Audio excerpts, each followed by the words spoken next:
তোমার দেশ তোমার তেল, কিন্তু আমেরিকার প্রেসিডেন্ট ডোনাল্ড ট্রাম্প মনে করেন তোমার দেশ আমার তেল। ভেনেজুয়েলাতে যা হচ্ছে তা অনেকেই শুধু আন্তর্জাতিক রাজনীতি হিসেবেই দেখছেন না, বরং তেলের রাজনীতি ও শক্তির খেলা হিসেবেও ব্যাখ্যা করেছেন। ট্রাম্প প্রশাসন শুধু নিষেধাজ্ঞা আরোপ করেছে তা নয়, সম্পূর্ণভাবে ভেনেজুয়েলার তেল শিল্পের নিয়ন্ত্রণ নেয়ার চেষ্টা করছে।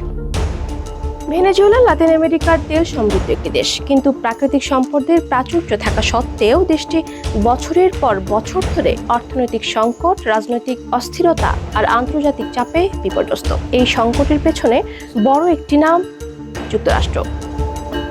2017 সালে ক্ষমতায় আসার পর ট্রাম্প প্রশাসন ভেনেজুয়েলার প্রেসিডেন্ট নিকোলাস মাদুরোর সরকারের বিরুদ্ধে কঠোর অবস্থান নেয়।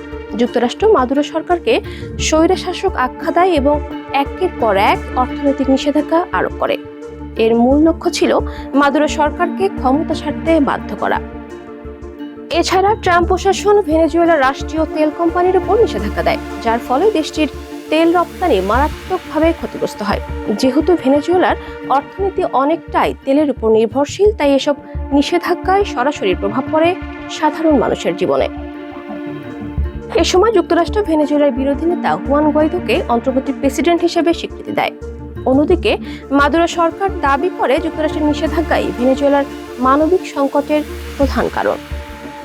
তাদের ভাষায় এটি একটি অর্থনৈতিক যুদ্ধ। ট্রাম্পের আমলে ভেনেজুয়েলার ইস্যু শুধু একটি দেশের সংকট ছিল না, বরং এটি হয়ে ওঠে আদর্শিক লড়াই। একদিকে সমাজতান্ত্রিক সরকার, অন্যদিকে মার্কিন প্রভাব ও ভূরাজনীতি। সহজভাবে বলা যায়, ট্রাম্প কেবল একটি দেশের সঙ্গে রাজনীতি করছে না, তিনি রাস্তা খুলে দিচ্ছেন বিশ্বসেরা তেলের ভান্ডারের দিকে। আর এতে যে দেশটা সবচেয়ে বেশি ক্ষতিগ্রস্ত হচ্ছে তা হলো ভেনেজুয়েলা।